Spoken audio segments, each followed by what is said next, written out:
Oke, mari kita langsung masuk ke salah satu misteri maritim paling gelap dari abad ke-20. Dan sejujurnya pembahasan kita kali ini agak berbeda. Ya, awalnya ini memang terdengar seperti kisah hantu biasa di tengah lautan lepas. Tapi tunggu dulu, ini bakal segera berubah menjadi analisis psikologi gelap yang sangat nyata tentang bagaimana pikiran kita, ya, pikiran Anda dan saya, bisa dengan mudahnya diretas. Semuanya bermula dari siaran kode Morse yang sangat-sangat mengerikan ini. Pesan ini kabarnya disadap pada akhir tahun 1940-an di sekitar Selat Malaka. Coba bayangin sebentar, Anda lagi di atas kapal, di tengah lautan yang gelap dan sunyi, lalu tiba-tiba menangkap sinyal putus-putus ini. Sinyal yang pada akhirnya nggak cuma menyeret kapal-kapal di sekitarnya ke dalam mimpi buruk, tapi juga melahirkan salah satu legenda maritim paling abadi yang pernah ada. Bagian 1. The Doomed Aurang Medan.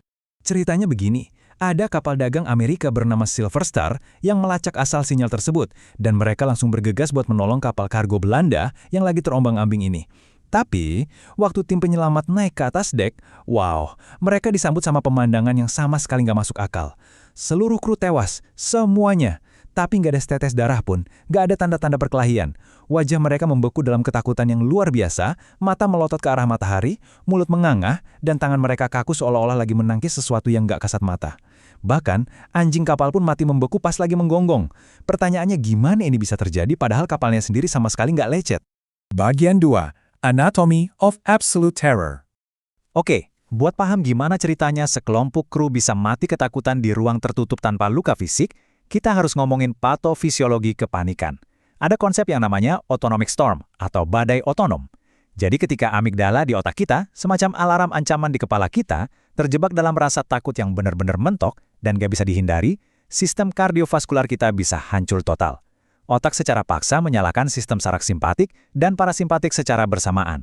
Bayangin aja tubuh Anda menginjak pedal gas dan rem mobil sekencang-kencangnya di waktu yang sama. Hancur kan? Nah, badai sistem saraf ini langsung memicu reaksi yang mematikan. Lonjakan hormon stres yang super beracun, kayak adrenalin, membanjiri tubuh dan menghancurkan fungsi jantung. Ini kondisi nyata yang disebut kardiomyopati katekolamin.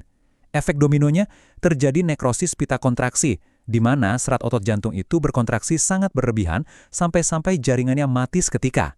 Intinya, di bawah rasa panik atau teror yang ekstrim, tubuh manusia itu secara harfiah menghancurkan jantungnya sendiri. Jadi ya, secara medis, manusia itu beneran bisa mati karena ketakutan. Terus, gimana dengan ekspresi wajah mereka yang beku tadi? Ada fenomena medis super langka yang namanya cadaveric spasm atau spasme kadaver.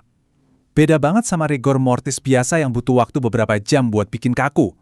Spasme kadaver ini terjadi instan, tepat di detik kematian, gara-gara energi ATP di otot langsung habis total karena teror yang luar biasa. Ini menjelaskan banget kenapa wajah dan anggota tubuh para kru bisa seketika membeku kaku sambil teriak atau menangkis sesuatu tepat di saat mereka mati. Jadi sampai di sini ceritanya sangat masuk akal secara medis kan? Tapi, siap-siap, karena ini dia plot twist-nya. Semua hal yang baru aja saya ceritakan panjang lebar tadi, meskipun secara medis itu mungkin terjadi, 100% adalah fabrikasi, alias bohong besar. Kapal SS Aurang Medan itu nyatanya tidak pernah ada. Sama sekali. Bagian 3. The Ghost Ship Twist.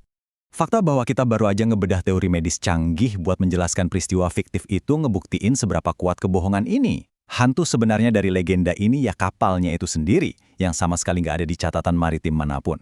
Kalau kita lihat garis waktunya, kita bisa melacak gimana hoax ini dibangun pelan-pelan. Semuanya berawal dari penulis Italia bernama Silvio Scherli di tahun 1940. Awalnya dia mengarang cerita ini terjadi di Kepulauan Solomon. Terus lokasinya digeser ke Selat Malaka di tahun 1947, masuk ke koran The Locomotive tahun 1948. Dan puncaknya, cerita ini dapat stempel resmi waktu dimuat di Jurnal Penjaga Pantai Amerika Serikat tahun 1952. Dari situ, seluruh dunia percaya. Bagian 4. The Illusory Truth Effect. Jadi pertanyaannya, kenapa kita dan jutaan orang lainnya selama 80 tahun terakhir bisa gampang banget kemakan sama cerita hantu daur ulang ini? Nah, jawabannya ada di fenomena psikologis bernama The Illusory Truth Effect atau efek kebenaran ilusi. Ini pertama kali didokumentasikan tahun 1977. Intinya ini adalah bias kognitif di mana kita sebagai manusia cenderung percaya kalau sebuah informasi palsu itu benar, hanya karena kita mendengarnya berulang-ulang. Pengulangan itu, teman-teman, bisa menciptakan realitas. Gimana cara ilusi ini bekerja di kepala kita? Otak kita itu sebenarnya suka cari jalan pintas buat hemat energi. Kalau sebuah kebohongan terus diulang di berbagai tempat, otak kita bakal memprosesnya dengan sangat cepat dan gampang. Ini yang disebut kelancaran pemrosesan. Masalahnya di sini, otak kita secara nggak sadar salah mengartikan kemudahan itu. Karena terasa familiar dan gampang dicerna, otak langsung ngasih sinyal, oh ini pasti benar. Pikiran kita jauh lebih suka mempercayai apa yang terasa nyaman daripada harus capek-capek mikir dan mengevaluasi kebenarannya secara kritis. Dan kondisi ini makin parah karena yang namanya amnesia sumber. Seiring berjalannya waktu, kita ingat banget detail seram tentang orang Medan, tapi kita benar-benar lupa dari mana kita pertama kali dengar cerita itu. Artinya apa? Bahkan kalau awalnya Anda tahu cerita itu dari sumber abal-abal, seperti penulis lepas yang cuma mau cari uang, pengulangan cerita itu pada akhirnya bakal menyingkirkan logika Anda. Anda cuma ingat rasa familiarnya, dan rasa familiar itu terasa persis seperti fakta yang mutlak. Bagian 5. Hacking the Human Brain. Sekarang, Anda mungkin mikir orang Medan cuma cerita legenda jadul, tapi bahayanya adalah celah psikologis yang persis sama sedang dipakai sebagai senjata buat melawan kita hari ini.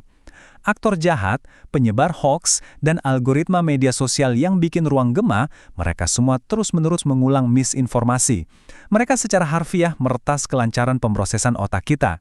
Sekali sebuah kebohongan berhasil ditanam lewat pengulangan, orang bakal susah banget nerima koreksi faktanya. Kesalahan berubah jadi kebenaran publik, dan akhirnya mengalahkan fakta, sains, dan keahlian yang sesungguhnya. Sebagai penutup dari analisis kita hari ini, misteri yang sebenarnya bukanlah tentang kapal hantu yang hilang, tapi tentang seberapa rentan dan mudahnya pikiran kita diretas. Jadi, saya mau ninggalin Anda dengan pertanyaan provokatif ini buat menantang diri Anda sendiri. Fakta apa lagi dalam hidup Anda yang selama ini Anda yakini kebenarannya, murni hanya karena Anda sering mendengarnya secara berulang-ulang? Coba renungkan itu baik-baik sebelum Anda keburu percaya sama berita viral yang terus diulang-ulang besok. Terima kasih sudah bergabung dengan saya di pembahasan kali ini dan teruslah mempertanyakan apa yang Anda lihat dan dengar.